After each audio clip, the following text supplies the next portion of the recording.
General Singh, thank you for joining us here at the Times Now Summit. As is very clear now, the first hat I would like you to put on is, of course, that of our former army chief. Right at the outset, I want to ask you, we had a brief meeting between our Prime Minister and the Chinese Premier at Bali. And now everyone is left wondering कि लाल आंख का क्या हुआ? क्या कहेंगे आप उन लोगों से? देखिए, कई बार लोग बाग कुछ ऐसी चीजें बोलने की कोशिश करते हैं ताकि कुछ लोग गुमराह हो जाएं, कुछ जो समझदार नहीं है वो गुस्सा हो जाएं। लाल आंख का क्या मतलब है? लाल आंख कहीं किसी अंतर्राष्ट्रीय मीटिंग्स के अंदर कोई लाल आंख नहीं करता है, ना ही कोई थ्रेट देता है। आपको जो करना है वो आप अपने घर से करते हो, जो करना है वो आप करके दिखा चुके हो। अब आपको करने की जरूरत नहीं है, क्योंकि दूसरी तरफ भी पता है कि आप किस चीज की कैपेबिलिटी रखते हो। तो इसमें जब दोनों को पता है कि कहां पर कौन क्या कर सकता है, तो उसमें लाल आंख की जरूरत नहीं पड़ती है। और ये मैं तो कहूंगा कि ये बचकाना चीजें हैं कि लाल आंख कर ली और ऐसा कर लिया। कुछ ऐसा बोलने की भी जरूरत नहीं है, क्योंकि जो करना है जिसको, उसको आंखें लाल नहीं करनी पड़ती, उसको अपना दिल मजबूत करना पड़ता है ताकि वो कर सके। सर, क्या हमने करके दिखा दिया है? जो has the message been delivered? Because Rahul Gandhi ji जहां पर भी जाते हैं वो ये एक स्ट्रेट चैलेंज देते हैं कि हमारे प्रधानमंत्री चाइना का नाम क्यों नहीं लेते। हर बार उनका यही सवाल रहता है कि आप नाम क्यों नहीं ले रहे चाइना। ना तो प्रधानमंत्री जी ने चीन के राजदूत को बुलाया उनको ब्रीफ करने के लिए, जो राहुल गांधी जी ने बुलाया। ना ही जब चीजें चरम सीमा पर थीं तब चीन के साथ बोले कि ऐसी बात करनी चाहिए। देखिए, जब आपके पास कुछ नहीं होता ना, तब आप ऐसी चीजों के अंदर इंडल्ज करते हैं। परिपक्वता इसमें है कि, या मैच्योरिटी इसमें है कि आप चीजों को समझें और उसके बाद बात करें। आप कहें कि हम सब चुनौतियों का सामना करने को तैयार हैं। समझदार आदमी इसको समझ जाएंगे कि किसके साथ चुनौतियों को सामना करने को तैयार है। उसमें किसी देश के नाम लेने की जरूरत नहीं। उसमें आप कहेंगे नहीं जी आपने देश नहीं लिया नाम, आप इनका भी नाम लो, इनका भी नाम लो, इनका नाम लो, तो वो it doesn't go with a mature response that should be there. Now, very recently, the army chief was speaking. On the 12th of November, he said, and I quote, he said that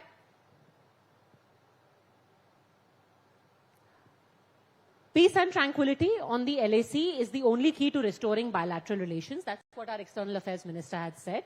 But the Army Chief said on the 12th of November that there is unabated infrastructure development by China all along the LAC, and there is no significant reduction of PLA troops in occupied Aksai Chin in Ladakh. When you say there should be peace and tranquility, it means that the relations between the two countries remain at the same pitch. There's nothing going amiss in that. But that doesn't mean that that you are not going to see certain things happening in that country. Aksai Chin has been active for quite some time. More troops were pumped in for exercise purposes, and they've been doing so year on year. At times it becomes larger, at times it becomes smaller. It also depends on who is the overall commander out there and what instructions he gets. So the army chief was only stating what is on ground position. He's not delving into the diplomatic finesse that yes, peace and tranquility prevails. It prevails. After all, it has prevailed for so many years. But that doesn't mean that there was no infrastructure development on the other side. It is taking place. So is on our side. We also do exercises, but we don't talk about it. I'm sure Chinese must be saying the same thing. But sir, if they continue to do infrastructure development, जैसे कि हाल फिलहाल में maps regularly आते रहते हैं कि वो कभी फिंगर 8 पे अपना ब्रिज बना रहे हैं, कभी वो अपने वहां पे प्री फैब कंस्ट्रक्शन कर रहे हैं on there side. Troop reduction नहीं हुआ है. Even though disengagement has happened, troop reduction नहीं हुआ है. So how do we know कि एक और गलवान नहीं होगा? उसके लिए तैयार है ना, वो भी बोलते हैं ना चीफ. हमारे चीफ ने कभी ये कहा कि हम तैयार नहीं हैं. आप उनकी किसी भी चीज को उठाकर देखिए, वो हमेशा कहेंगे हम सब चुनौतियों का सामना करने को तैयार. अब हमें ये बताने की जरूरत नहीं है कि वहां पे मेरे इतने ट्रुप्स हैं या मैंने ऐसा काम किया वैसा काम किया. मैं बताता हूं आपको समस्या क्या है. समस्या ये है कि हम रिपोर्ट करते हैं कि हमारे ऑपोजिट ये काम हो रहा है, पर हम ये रिपोर्ट नहीं करते कि हम क्या काम कर रहे हैं. हो सकता है हम भी बंकर बना रहे हो. तो ऐसा लगता है कि चाइना बना रहा है, भारत चुपचाप से बैठा हुआ. ऐसा नहीं है. सेनाएं अपने तरीके से जब ये कहती हैं कि हम चुनौती का सामना करने को तैयार हैं, उनकी तैयारी चलती रहती है.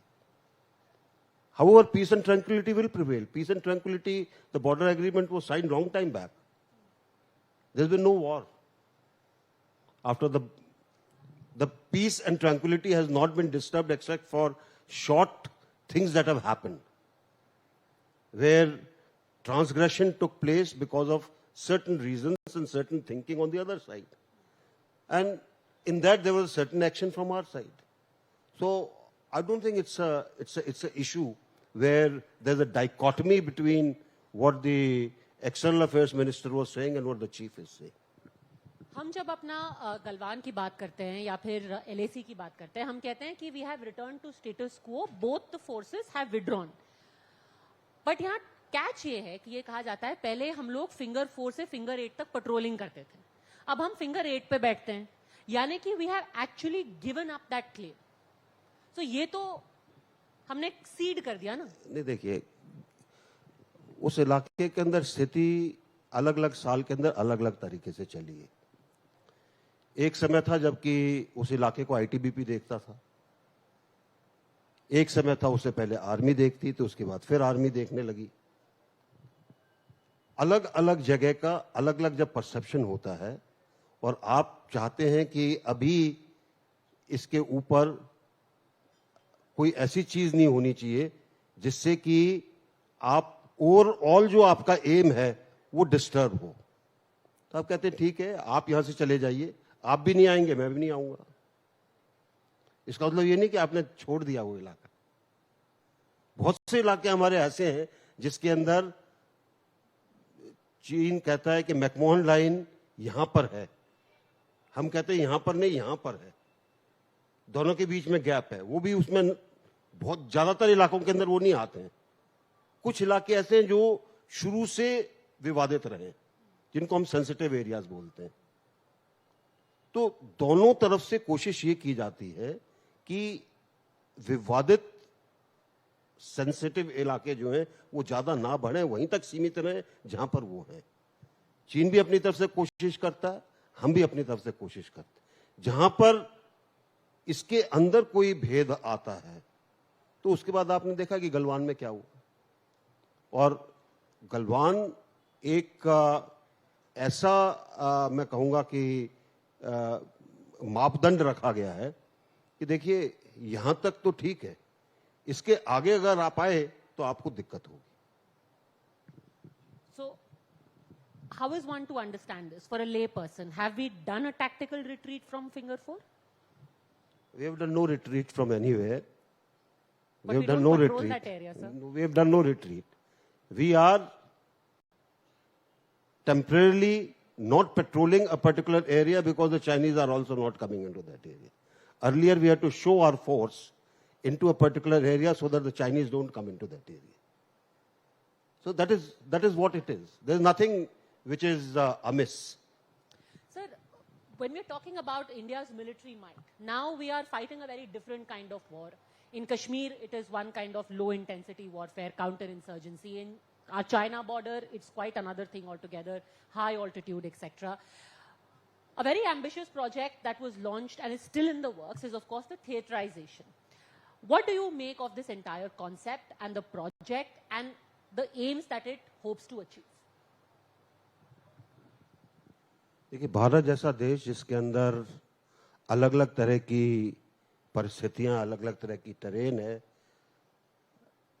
अलग अलग तरह की आपकी रिक्वायरमेंट है। डेजर्ट के अंदर कुछ और रिक्वायरमेंट है, पंजाब के प्लेन्स में कुछ और रिक्वायरमेंट है, आपके मैरीटाइम 7,500 किलोमीटर की बाउंड्री है, उसके ऊपर रिक्वायरमेंट्स आपकी अलग हैं, आपका हाई एल्टीट्यूड एरिया है, जंगल का इलाका है, इन सब के अंदर अलग अलग परिस्थितियां हैं और इन सब के लिए एक तरह की चीज काम नहीं करती। और इसीलिए हमारा जो ऑर्गेनाइजेशन है भारतीय सेना का, वो ऐसा है कि हम इन सब चीजों का ध्यान रखते हैं, कहां पर क्या चीज ज्यादा चाहिए वो वहां पर ज्यादा दी जाती है और उसी तरीके से फोर्सेस की स्ट्रक्चरिंग की जाती है। जब हम थिएटराइजेशन की बात करते हैं उसमें दो चीजें होती हैं। पहली होती है थिएटर बैटल, जो कि मस्ट है, यानी कि आपका बैटल थिएटर बैटल होना चाहिए जिसमें आपके अलग अलग रिसोर्सेज हों, आप अपने एम को पूरा करने के लिए उन रिसोर्सेज का इस्तेमाल करें, जो आपने लक्ष्य अपने मन के अंदर रखा आप उसको पूरा कर सकें। अलग अलग टेरेन के अंदर ये थिएटर बैटल अलग तरह का होगा, कहीं पर इन्फेंट्री हैवी होगा, कहीं पर मैकेनाइज्ड फोर्सेस हैवी होगा, कहीं पर आप एयरफोर्स का ज्यादा इस्तेमाल करेंगे, अलग अलग तरीके से होगा। जब हम एक थिएटर आर्मी की बात करते हैं उसमें आपको ज्यादा रिसोर्सेज चाहिए, क्योंकि वहां पर आप उनको बिल्कुल अलग छोड़ना चाहते हैं कि आपके थिएटर में अगर कुछ होता तो आप इसमें सक्षम होने चाहिए कि आप अपने थिएटर का पूरा वो कर सके। उसके लिए रिसोर्सेज ज्यादा चाहिए, उसके लिए साधन ज्यादा चाहिए और वो उसके लिए पैसा भी ज्यादा चाहिए। तो आपको इन सब के बीच में तालमेल पैदा करना पड़ता है। जब हम थिएटराइजेशन की बात कर रहे हैं, जिन चीजों को हम इकट्ठा कर सकते हैं पूरे देश के तौर पर, उदाहरण के तौर पर हमारी अंडमान की कमांड, हम कहते हैं बिल्कुल अलग है, तो एक अंडमान थिएटर कमांड होनी चाहिए। उनके पास एयरफोर्स भी हो, नेवी भी हो, आर्मी भी हो, कोस्ट गार्ड भी हो, सब चीजें उनके पास। एक तरह से अगर कुछ नहीं होता तो वो अपने आप के अंदर सक्षम हो। आप एयर डिफेंस की बात करते हैं, पूरे भारत के अगर रिसोर्सेज को कंबाइन कर दिया जाए तो आपको एयर डिफेंस की थिएटराइट एक कमांड बना सकते हैं। इसी तरीके से कई और चीजें हैं। तो जब हम थिएटराइजेशन की बात करते हैं तो हम ये देखने की कोशिश करते हैं कि भारत के अंदर हम बिना ज्यादा पैसा खर्च किए अच्छे तरीके से सुचारू तौर पर किन किन चीजों को इकट्ठा कर सकते हैं जिससे कि हम ज्यादा से ज्यादा उसका फायदा उठा सकें। But under the current circumstances, do you think this is feasible or practical or tactical? It depends on how the nation grows.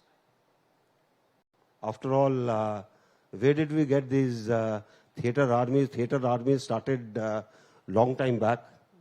Today, it is those who have global ambitions, they still have theaters. In our case, we don't have any global ambition. We are confined to the subcontinental area. And our aim is to defend our territory. We don't have any aggressive designs. So things have to be worked out and structured differently than what is the common perception of theaterization.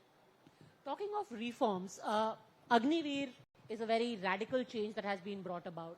In this time, it has become a very hot button political issue. Congress has said Himachal में कि हम अगर सरकार में आएंगे तो हम हिमाचल में अग्निवीर को खत्म कर देंगे.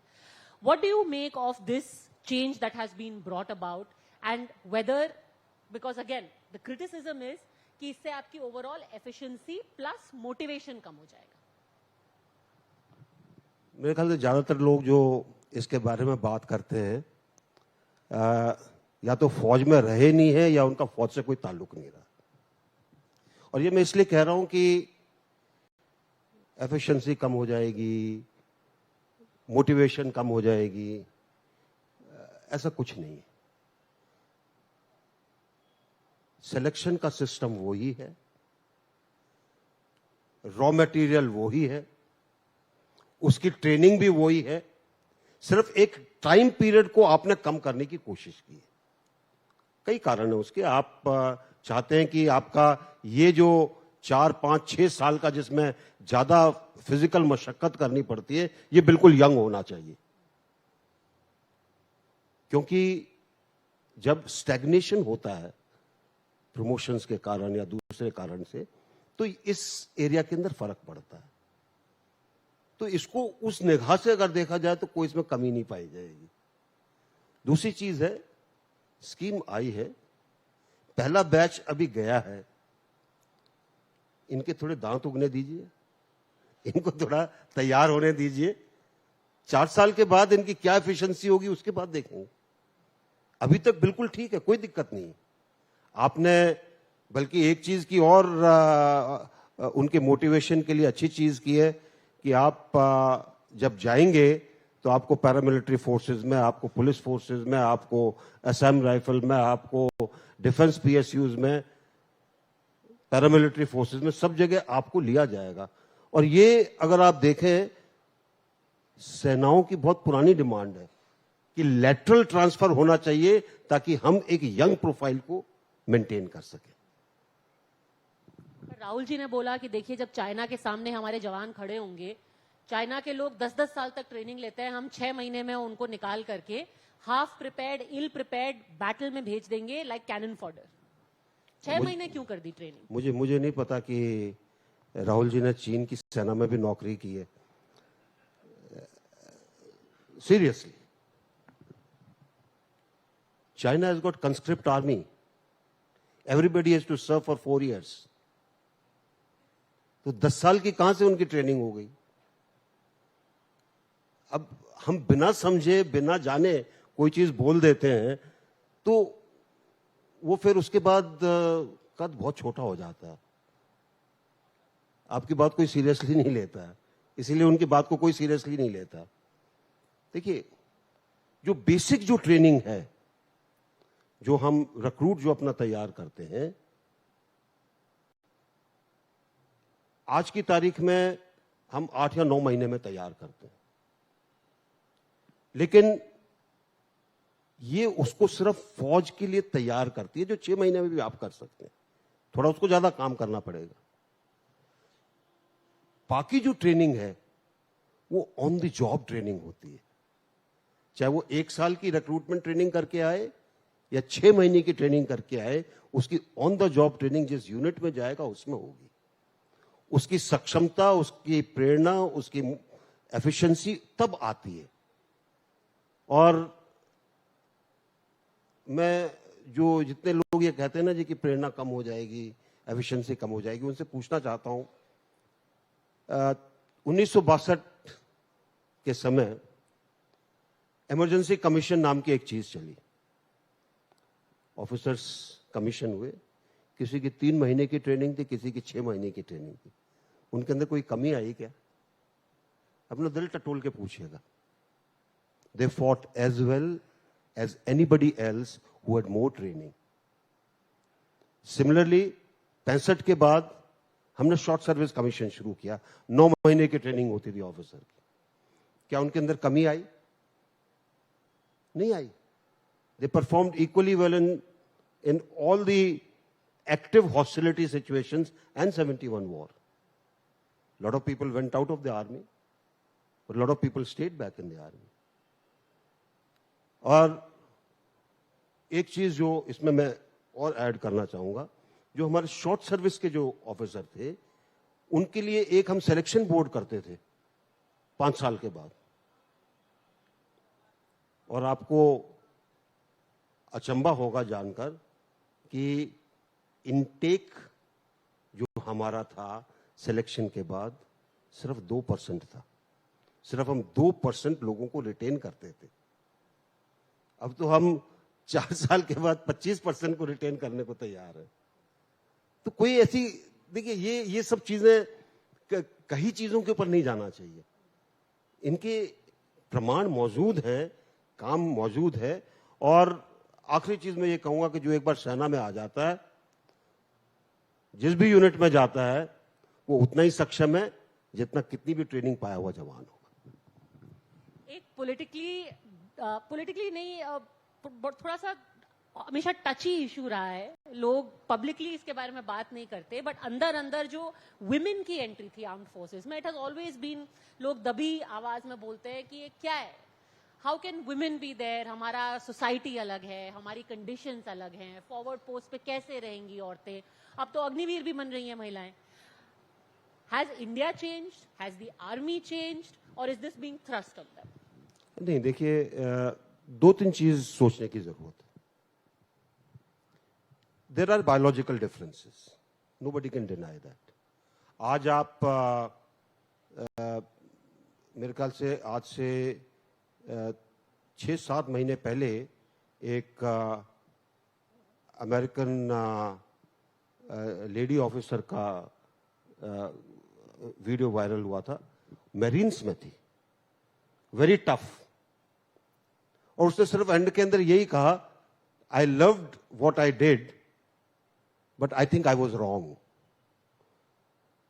Y? She said, my whole body has been spoiled. Now that is one part. Otherwise, there are areas जहां पर lady officers have been serving in the armed forces in many fields. कई बार हम इजराइल का उदाहरण coat किया जाता है, जी वहां पर हैं, they are all part of the militia. Everybody in Israel guards the kibbutz in which they are living, whether it is a man or a woman or a child. Everybody is trained. So, वो उनका example हमारे उसमें नहीं बैठता है। हमारे यहाँ जहां पर जगह है, बहुत से काम ऐसे हैं जहां पे women can out perform man. For example, drone pilot, I think women can do a great job which is equally tough. हम लोग इनको इंजीनियर्स के अंदर लेते हैं, सैपर्स, टफ जॉब। हम कम्युनिकेशंस और इलेक्ट्रॉनिक्स के अंदर लेते हैं।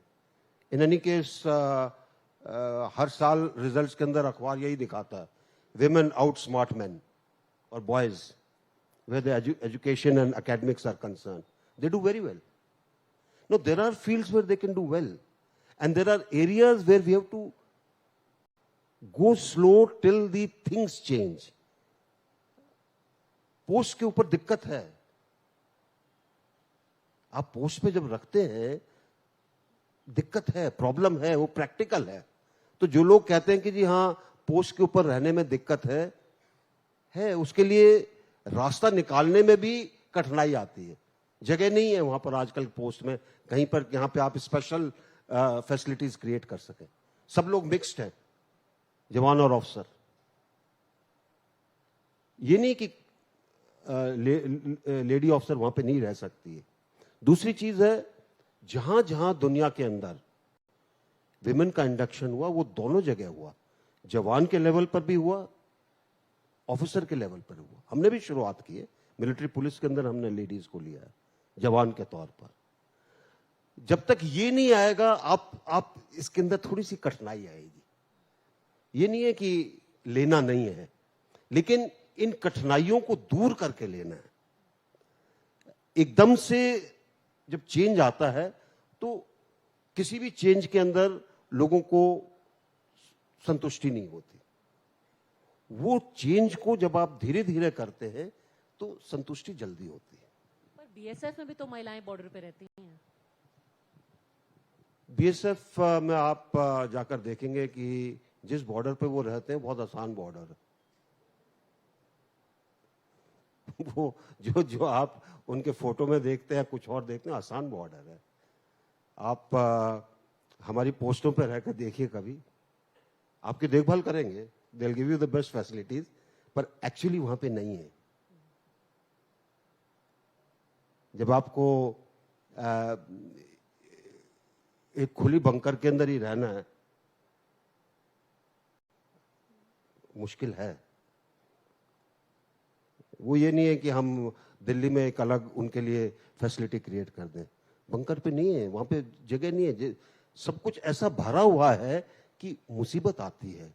इसलिए सिर्फ मैं ये कहूंगा कि जो भी बदलाव है वो धीरे धीरे आराम से होना चाहिए ताकि उसकी एडजस्टमेंट की जा सके, नहीं तो दोनों तरफ दिक्कत आएगी। आप देखेंगे कुछ दिनों के बाद हमारे महिला शक्ति है वो डिमोटिवेट हो जाएगी। हुआ है ऐसा, आपको शायद नहीं पता होगा, हमारी विमेन एंट्री स्कीम 2015-16, अभी भी शायद वो हाल होगा, 2015-16 तक अंडर सब्सक्राइब थी। लेकिन जब शुरू में हमने विमेन एंट्री स्कीम शुरू की थी, इट वाज ओवर सब्सक्राइब्ड। तो धीरे धीरे जैसे उनको पता लगा कि देयर आर प्रॉब्लम्स जिसको सॉर्ट आउट करना मुश्किल है, दिक्कत होती है। हमारे यहां आप रात को जब किसी को चेक करने के लिए भेजते हैं अपने पोस्ट पर, अभी वो ऑफिसर अकेला जाता है।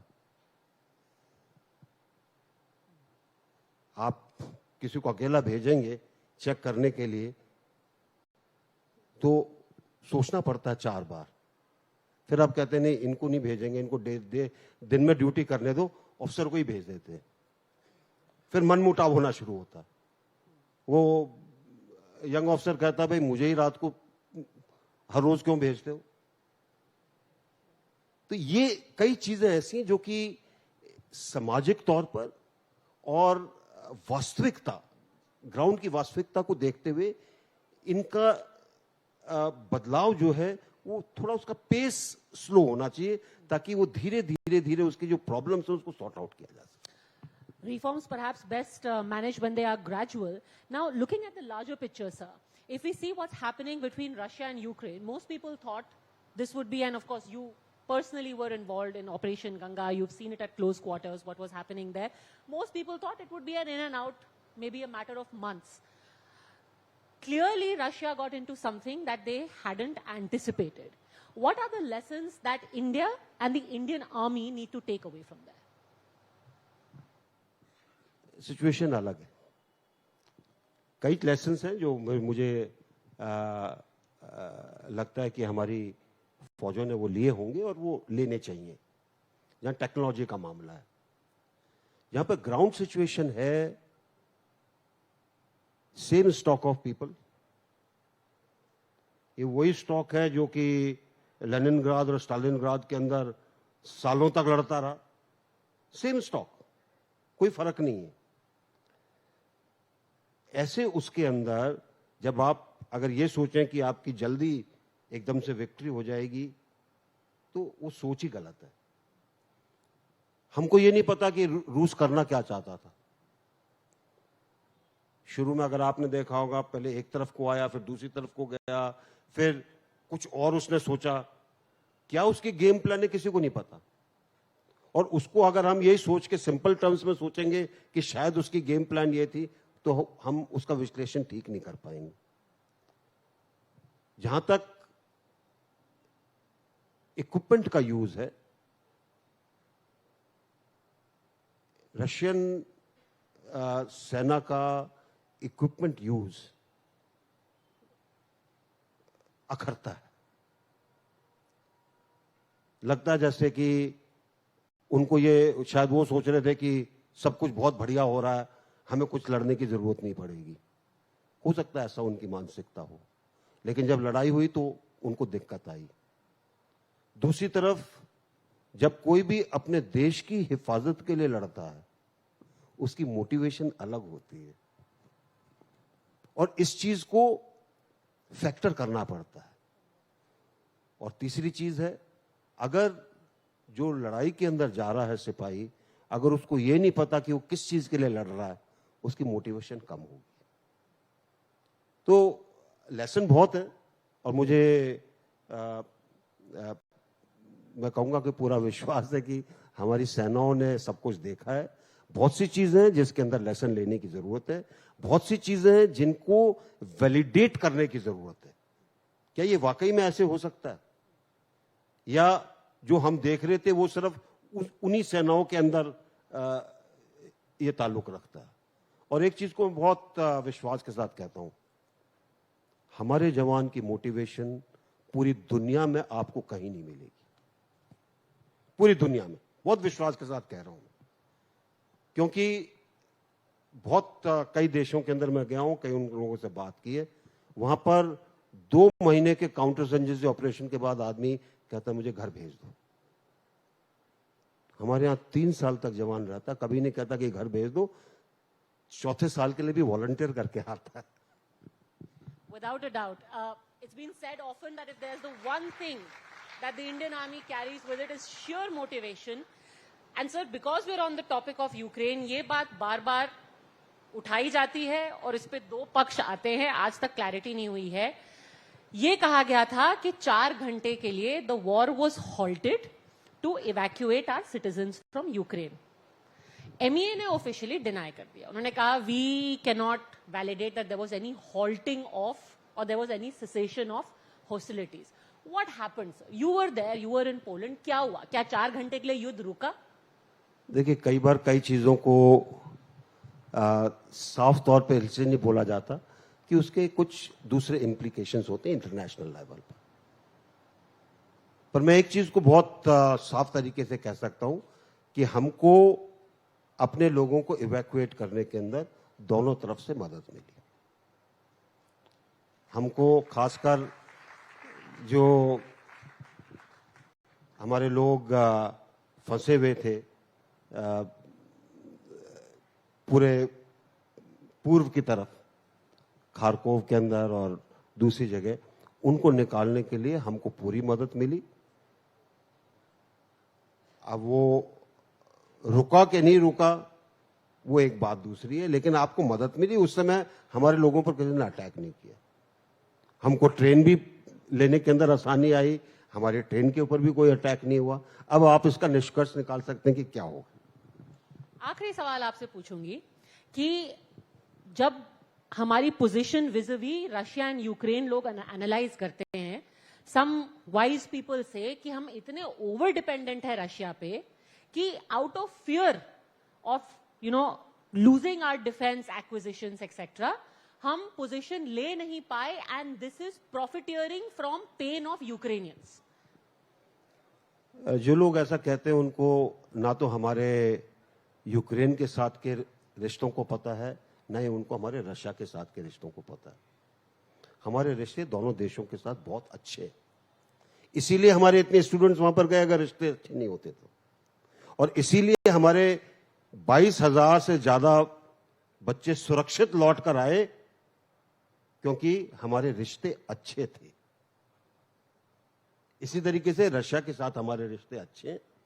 और मैं बहुत साफ शब्दों में कहना चाहूंगा कि हाँ, हम सैन्य सामान लेते हैं रूस से, क्योंकि उस समय हमको और कोई देने को तैयार नहीं था।